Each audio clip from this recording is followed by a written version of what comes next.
Hi friends, ఇప్పుడు మనము చూడబోయేది తమిళనాడులోని అరుణాచలం టెంపుల్ ప్రదక్షిణ, గిరి ప్రదక్షిణ. ఈ అరుణాచలం టెంపుల్కి వచ్చిన ప్రతి ఒక్కరూ ఈ గిరి ప్రదక్షిణ చేస్తారు. ఈ గిరి ప్రదక్షిణ దాదాపు 14 కిలోమీటర్లు ఉంటుంది. చెప్పులు లేకుండా కాలి పాదాలతో నడవాలి. ఇదిగో రూట్ మ్యాప్. మొత్తం 8-9 లింగాలు ఉంటాయి. ఈ లింగాలు మధ్యలో ఉంటాయి. దర్శనం చేసుకోవాలి.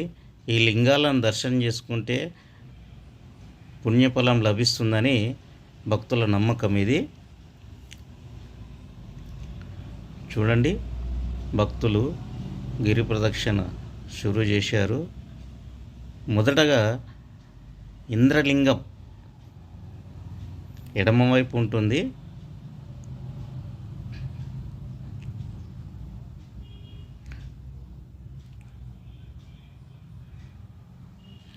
ఈ పాదయాత్రలో 8 లింగాలు ఉంటాయి. మొదటగా వచ్చేది ఇంద్రలింగము.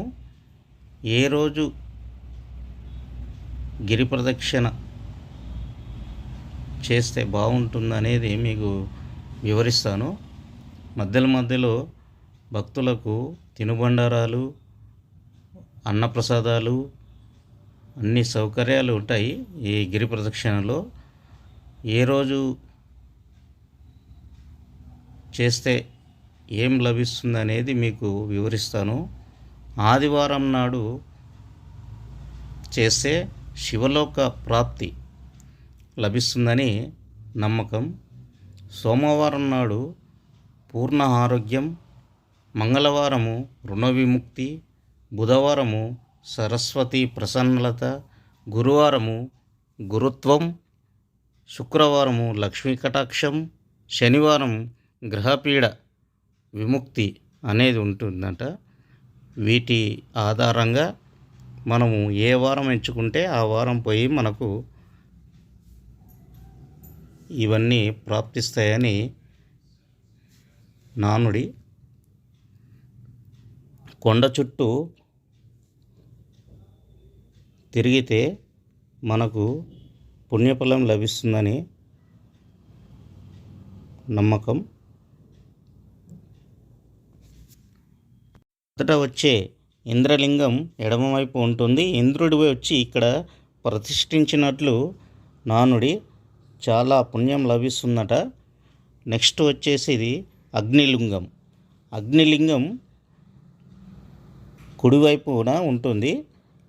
ఈ అగ్నిలింగం దర్శించుకుంటే అనారోగ్యం నుంచి విముక్తి లభిస్తుందని నమ్మకం.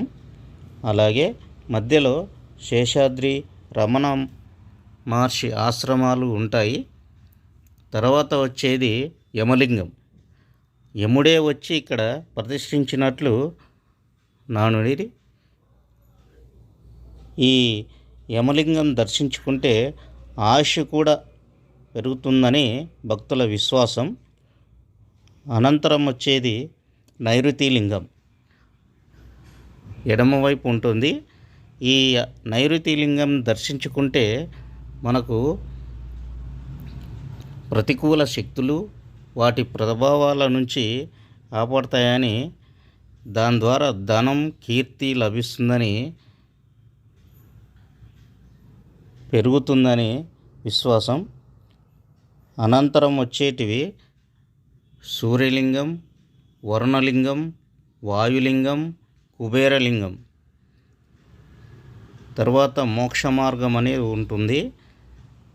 చివరగా వచ్చేసి ఈశాన్యలింగం ఉంటుంది.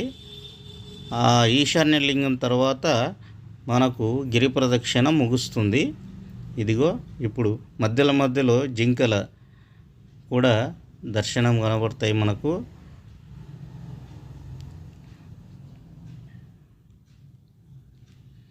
కానీ ఈ గిరి ప్రదక్షిణ మనము సాయంత్రం కానీ తెల్లవారుజామున 4 గంటలకు కానీ చేస్తే మనకు చల్లగా, వాతావరణం చల్లగా ఉంటుంది. అప్పుడు చేస్తేనే బాగుంటుంది. మనం గాన ఉదయం పూట 8-9 గంటల నుంచి స్టార్ట్ చేస్తే మనకు మధ్యాహ్నం అట్లా ఎండ కొడుతుంది. ఆ ఎండకి కాళ్ళు బొబ్బలొచ్చి నడవలేని పరిస్థితి ఉంటుంది. కాబట్టి మీరు సాయంత్రం పూట స్టార్ట్ చేయండి, లేకపోతే తెల్లవారుజామున 4 గంటలకి స్టార్ట్ చేయండి. దాదాపు 6-7 గంటలు టైం పడుతుంది 14 కిలోమీటర్లు ప్రదక్షిణ చేయడానికి. ఈ దారిలో చూడండి, ఆ తెల్లగా ఉంటుంది కదా, ఆ తెలుపు దాని మీద నడిస్తే కొంచెం ఉపశమనం ఉంటుంది. లేకపోతే ఆ ఎండ వేడిమికి మీకు కాళ్ళు బొబ్బలొచ్చి నడవలేని స్థితిలో పడిపోతారు. ఇదిగో చూడండి, మధ్యలో మధ్యలో వచ్చే ఆలయాలు. ఇదిగో ఇదే గిరి కొండ. ఈ కొండ ఎక్కాల్సి కూడా ఉంటుందంట, కొండ మార్గము.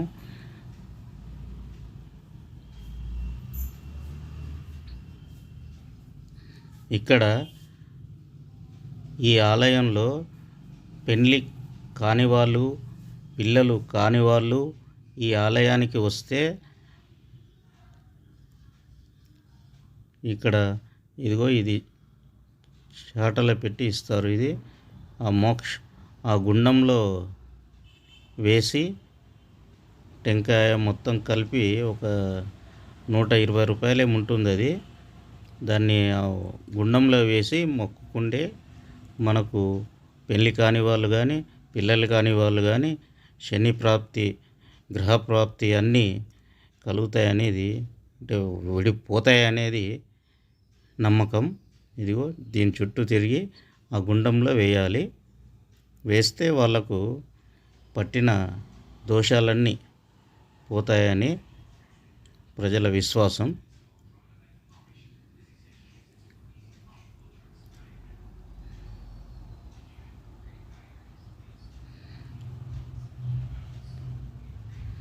ఇలా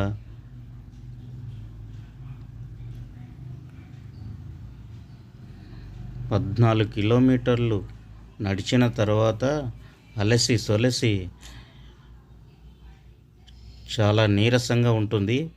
అప్పుడు మీరు ఒక గోలి సోడా తాగండి, తృప్తి కలుగుతుంది. ఇదిగో మధ్యలో స్వీట్ అంటే బెల్లం బొరుగులు తయారు చేసే కనబడుతుంది మనకు. ఎప్పుడో చిన్నప్పుడు తినింటాం మనము. ఇవి తీసుకొని ఒక ప్యాకెట్లో 5 ఉంటాయి, 20 రూపాయల ప్యాకెట్. అది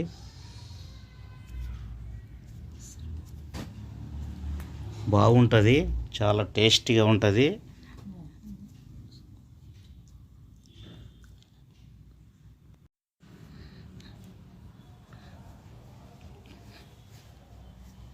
ఈ ప్రదక్షిణలో మధ్యలో అన్నప్రసాదాలు చూడండి, క్యూ కట్టినారు.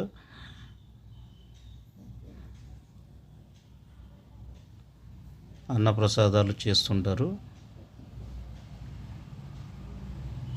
ఈ గిరి ప్రదక్షిణ సోమవారం నాడు పున్నం రోజు చేస్తే పుణ్యప్రాప్తి లభిస్తుంది అంటారు, కానీ ప్రతిరోజు చేయొచ్చు.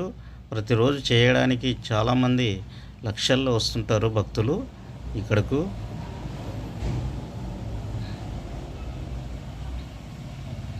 ఇక్కడ ఆశ్రమాలు, గుళ్ళు, గోపురాలు చాలా ఉంటాయి.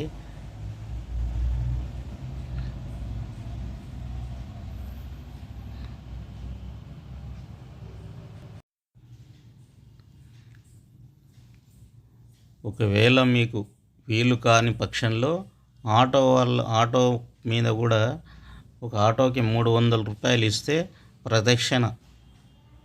గిరి ప్రదక్షిణ చేయిస్తారు. మొత్తంగా అయితే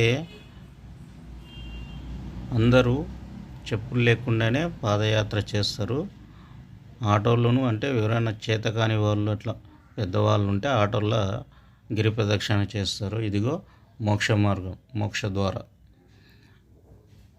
ఈ మోక్ష ద్వారం గుండా బయటికి వస్తే మోక్షం లభిస్తుందనేది నమ్మకం.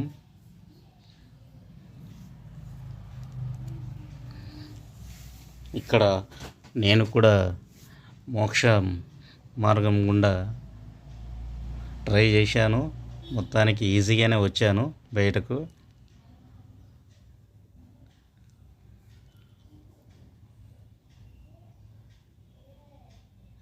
చూడండి భక్తులు ఎంత తిప్పలు పడుతున్నారో చూడండి. బాప్రే.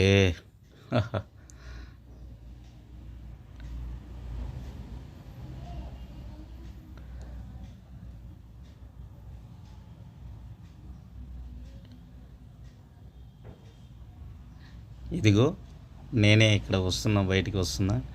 వచ్చేసా.